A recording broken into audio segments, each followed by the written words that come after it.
100 कुओं में से पहला कुआं है जिन्हें हम इस वीडियो में बनाने वाले हैं। पानी पानी पानी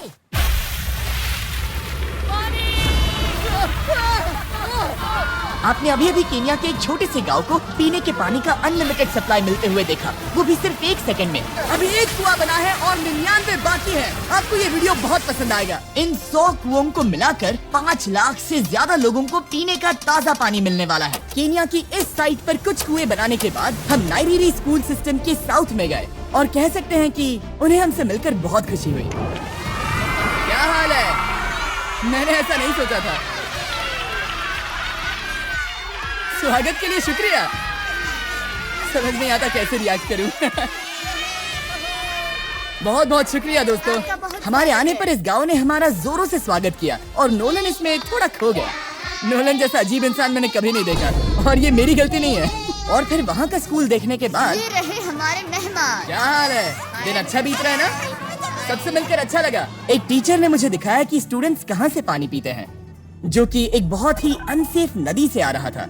तो आपके स्टूडेंट्स यहीं से पानी पीते हैं? हाँ ये बुरी बात है। हाँ, स्टूडेंट्स हमेशा डायरिया जैसी बीमारी, टाइफाइड जैसी बीमारी की कंप्लेंट्स करते हैं क्योंकि वो ऐसा पानी पीते हैं। तो हाँ। हम कोशिश करते हैं, पर देख रहे हो ना, अब क्या कहा जाए। पर क्या करें, जिंदगी तो जीनी ही है और पानी तो सबको चाहिए होता है। जाहिर है कि इनकी हालत सच में बहुत खराब है। असुरक्षित पानी पीने से इन बच्चों की जिंदगी बहुत कम होती जा रही है, पर कम से कम इस गांव की मदद करने की हम पूरी कोशिश करने वाले हैं। क्या पता ये मुझे फिट आएगा या नहीं। मेरा सिर बड़ा है। देखते हैं पानी मिलता है या नहीं। ओह ओह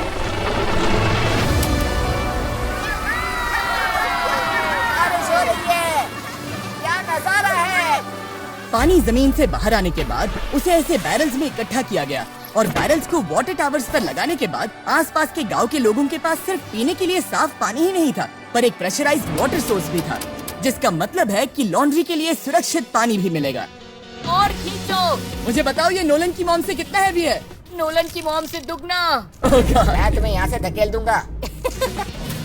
ठीक है, इसे अब यहाँ रख दो।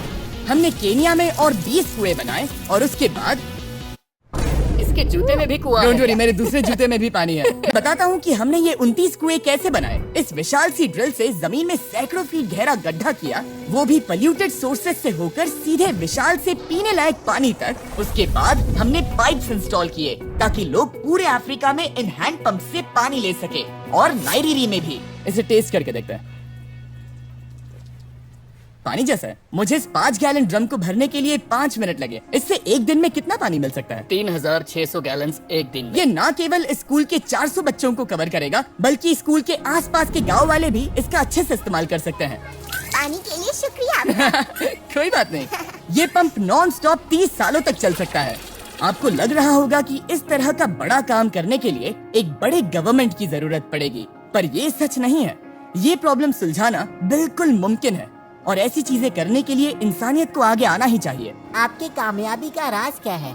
सच कहूँ तो ऐसा कुछ खोजो जो तुम्हें करना पसंद है, उसे लंबे समय तक करो और तुम्हें कामयाबी जरूर मिलेगी। मैं इससे बहुत करीब लाने वाला हूँ, देख रहे हो? मजेदार है ना? जरा ऊपर देखो, वो रिकॉर्ड कर रहा है। ठीक है, मैं इसे करीब लाने वाला हूँ। ठीक है। हाँ, तुम खुद को देख सकते हो। हम इस गांव के लिए भी कुआं बना पाए, इस गांव के लिए भी और इन दूसरे 12 गाँव के लिए भी। और जब हम ये पंप्स लगा रहे थे, तब हमने यहाँ के एक स्कूल को नए कंप्यूटर से अपग्रेड भी कर दिया। बच्चों को ये कैसा लगा? शुक्रिया, सच में उन्हें ये बहुत पसंद पसंद आया। खुशी है कि सब ठीक से हो गया। हमने क्लासरूम्स में नया फर्नीचर भी लगाया, उसके साथ कुछ शेल्व्स नई बुक्स के साथ, और सभी स्टूडेंट्स को एक फुटबॉल भी दिया। Thank you mister beast, thank you. यहाँ तक कि सभी क्लासरूम्स में नए व्हाइट बोर्ड्स और प्रोजेक्टर्स भी लगाए। आप सबको ये प्रोजेक्टर पसंद आया? हम चौक का इस्तेमाल कर रहे थे जिससे बहुत डस्ट होता था, लेकिन आज सब कुछ साफ है। हमें इस बात की खुशी है। कोई बात नहीं, इतना तो कर ही सकते हैं। पर जब हम 45वें कुएं की साइट पर गए, तब एहसास हुआ कि वहाँ का हाल और भी बुरा है। जब भी उन्हें पानी की जरूरत पड़ती थी, तब उन्हें जंगल से 1 मील खतरनाक रास्ता तय करके जाना पड़ता था, जो एक विशाल सी पहाड़ी से जाता है। मैं जल्दी उठता हूँ, लगभग सुबह 4 बजे, ताकि मैं स्कूल के लिए पानी ला सकूँ। यहाँ से पानी निकालना सेफ नहीं है। ये जगह बहुत स्लिपरी है, जिससे किसी को चोट लग सकती है। हमने उनके कुएं पर काम करना शुरू किया, तब उन्होंने मुझे दिखाया कि वो पानी कहाँ से निकालते थे। आपको दिन में ऐसे कितने चक्कर लगाने पड़ते हैं? 2 बार। दिन में 2 बार? ओह वाह, तो एक आम स्टूडेंट ऐसा ही कुछ ले जाता है? ओह गॉड, अगर 200 स्टूडेंट्स ऐसा रोज करते हैं तो ये कितना मुश्किल होगा? बहुत मुश्किल हो सकता है। ओह गॉड, ये ढलान तो बहुत बड़ी है। अरे यार, ये ढलान तो रुकने का नाम ही नहीं ले रही। हर रोज मैं सच में दंग रह गया कि ये चढ़ाई कितनी मुश्किल थी। ये सब इतना कुछ करते हैं ताकि वो यहाँ तक पहुँच सके, जहाँ इन्हें साफ पीने का पानी मिल सके। आमतौर पर आप पानी यहीं से लेते हो? हाँ। और पानी भरने के बाद ये जग्स लगभग 18 किलो तक हो जाते हैं, जो इन बच्चों के लिए पहाड़ियों से ले जाने के लिए बहुत मुश्किल है। लेडीज आराम से ये 2 उठा सकती ओह, हैं। तो मैं अभी जरूर ले जा पाऊंगा। और एक बार हमने जग्स भर लिए, उसके बाद वक्त था वापस ऊपर जाने का। जल्दी करो, चलते हैं। इससे तो पसीना भी नहीं आ रहा है। मैं ले लूंगा। और अब घंटों तक असुरक्षित पानी को इकट्ठा करने के बजाय उनका नया पंप स्कूल के बस 10 फीट दूर था, तो अब ये यहाँ से पानी ले सकते हैं। बहुत थक गया। और फिर हम गए हमारे अगले गांव में, जहां हमने बनाया हमारा 46वां कुआं। पर हमें एक प्रॉब्लम से गुजरना पड़ा। हमने देखा कि ये गांव आधे से बटा हुआ है, वो भी इस खतरनाक सी नदी से। ये अभी इतनी खतरनाक नहीं लगेगी, पर जब बारिश का मौसम आता है, पानी ऊपर तक आकर इस पुल को पूरी तरह से निगल लेता है। और ये पुल इसलिए इतना जरूरी है क्योंकि वहाँ जो गांव है, वहीं पर सभी हॉस्पिटल्स और स्कूल्स हैं, इसलिए यहाँ से रोज गुजरना पड़ता है। ये खतरनाक है, लेकिन इस पुल के अलावा इनके पास और कोई ऑप्शन नहीं है। जब ये नदी उफान पर होती है तो ये किसी को भी बहा ले जाती है, लोग, स्टूडेंट्स, यहाँ तक कि जानवर। हाल ही में इस नदी को क्रॉस करने की कोशिश में हमने 3 लोगों को खो दिया। इस तरह किसी की जान जाना पागलपन है और हम इसे स्वीकार नहीं कर सकते। और जिस पल हमने इस बारे में सुना, तब हमें मदद करनी ही पड़ी। तो पंप तक जाने वाले पुल को जब हमने ठीक करना शुरू किया, तब हमने केन्या से 2000 मील दूर जिम्बाब्वे देश का भी सफर तय किया। अफ्रीका में आए 1 हफ्ते से ज्यादा हो गया है और अब भी कई पंप्स लगाने बाकी हैं। तुम में से बदबू आ रही पर है। मैंने सुबह ही शावर लिया था। बात होते ही मैं हाथ नीचे ले लूंगा। इस काम के लिए मैं तुम दोनों पर भरोसा कर सकता हूँ? हाँ। हमें सबसे पहले एक लोकल हॉस्पिटल की जांच करनी थी, जहाँ साफ पानी की सख्त जरूरत थी। अंदर जाने पर हमें पता चला कि इस क्लिनिक की इस गांव को कितनी जरूरत थी। 1 साल में यहाँ पर कितने बच्चे जन्म लेते हैं? 1 महीने में करीब 50। इसका मतलब 1 साल में पूरे 600। वाह! पर दुख की बात यह है कि इन प्रेग्नेंट महिलाओं को सिर्फ पानी लाने के लिए 1 मील तक जाना पड़ता है और इन भारी बकेट्स को लेकर वापस आना पड़ता है। पर अच्छी खबर ये है कि हमने इनकी पैसों से मदद की यहाँ पर एक मॉडर्न पंप लगाने के लिए। संभाल के, पीछे पकड़ो। हाँ। और अब बस देरी थी इसे शुरू करने की। ठीक है नोलन, क्या तुम तैयार हो? मैं तैयार हूँ। ओवर। मुझे एक ड्रामेटिक जूम इन दो। नोलन, मैंने बटन दबा दिया है, ये काम कर रहा है?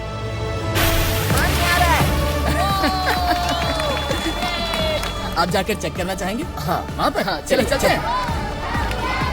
लोगों को पानी मिलता देख मुझे बहुत अच्छा खुशी हो पानी रही मिल ही है। गया। ये सच में कमाल की बात है। हमारा नोलन एक प्रोफेशनल डांसर है।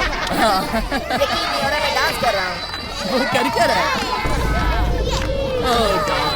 सॉरी, मैं नहीं चाहता कि आप इसे और देखें। साफ पानी मिले ये पक्का करने के अलावा इस गांव में बहुत से स्टूडेंट्स को ट्रांसपोर्टेशन की भी दिक्कत थी, तो हमने इन सबको नई साइकिल्स देने का फैसला किया। बच्चे बहुत ज्यादा हैं, पर हमने साइकिल्स भी फ्री खरीदी हैं। सच बताऊं तो मुझे साइकिल चलाना नहीं आता। जिमी को सिर्फ साइकिल देना आता है। कभी इसे चलाना नहीं सीखा। तो चलो हम एक रेस लगाते हैं। 3, 2, 1, गो! ओह माय गॉड, सभी मुझसे आगे जा रहे हैं। संभल के, मुझे चलाना नहीं आता, किसी को उड़ाना नहीं चाहता। तुम इसे चलाओगे? ठीक है, जाओ चलाओ। ओके। और इन्हें साइकिल्स देने के बाद हमने तब तक पंप्स लगाए जब तक हम पहुंच गए कुआं नंबर 69 तक। ये कुआं सोलर पावर्ड है, जो गांव के किसानों के लिए खास बनाया गया है, ताकि इनकी फसलों और जानवरों को जरूरत से ज्यादा पानी मिल सके। चाहे गर्मी हो या फिर बिजली ना हो, इससे कोई फर्क नहीं पड़ेगा। और एक पैनल है 200 वॉट्स का, जो एक पंप से जुदा है। ये पंप हर घंटे 5000 लीटर पानी खींच सकता है। बेसिकली ये अनलिमिटेड पानी का सोर्स है इस पूरे गांव के लिए। ये बहुत बढ़िया है। और जिम्बाब्वे छोड़ने के बाद हम चाहते थे कि अफ्रीका की सभी कम्युनिटीज को पानी मिलता रहे, इसलिए हमने और कुछ पंप्स बनाए युगांडा में, सोमालिया में और कैमरून में। और में वक्त बिताने पर मुझे एहसास हुआ कि पंप्स लगाना कितना जरूरी होता है। कैसे ये खेती को पानी देते हैं, भूखे का पेट भरते हैं, कैसे ये हॉस्पिटल्स को साफ सुथरा रखते हैं और सबसे जरूरी कैसे ये आने वाले पीढ़ी के बच्चों के लिए लंबी और हेल्दी जिंदगी जीने में मदद करते हैं और इससे कम्युनिटीज का भविष्य भी सेफ हम होता है। बहुत समय से इंतजार कर रहे हैं साफ पानी के लिए। Water is life. और कुछ अगर लोकल आपने लोगों अभी की तक मदद को से सब्सक्राइब हमने नहीं आखिरकार किया ये है पुल तो पूरा सब्सक्राइब ही कर लिया, दीजिए। जिसे ये कम्युनिटी अगले 100 सालों तक इस्तेमाल कर सकती है। कई जिंदगियां बचेगी, परिवार एक साथ आएंगे, परेशानियां चली जाएंगी। इस वीडियो में हमने जो 100 पंप्स लगाए हैं वो कई जिंदगियां बदल देंगी। इस वीडियो से जितने भी पैसे आएंगे वो 100% इन पंप्स को बनाने में खर्च होंगे, वो भी पूरी दुनिया में। पता है ये अजीब है कि एक यूट्यूबर को ये सब करना पड़ रहा है, पर किसी को तो करना ही होगा। अगर कोई नहीं करेगा तो हम ये करेंगे ही। आप देख सकते हैं इस काम से कई कम्युनिटीज की जिंदगियां बदल रही हैं।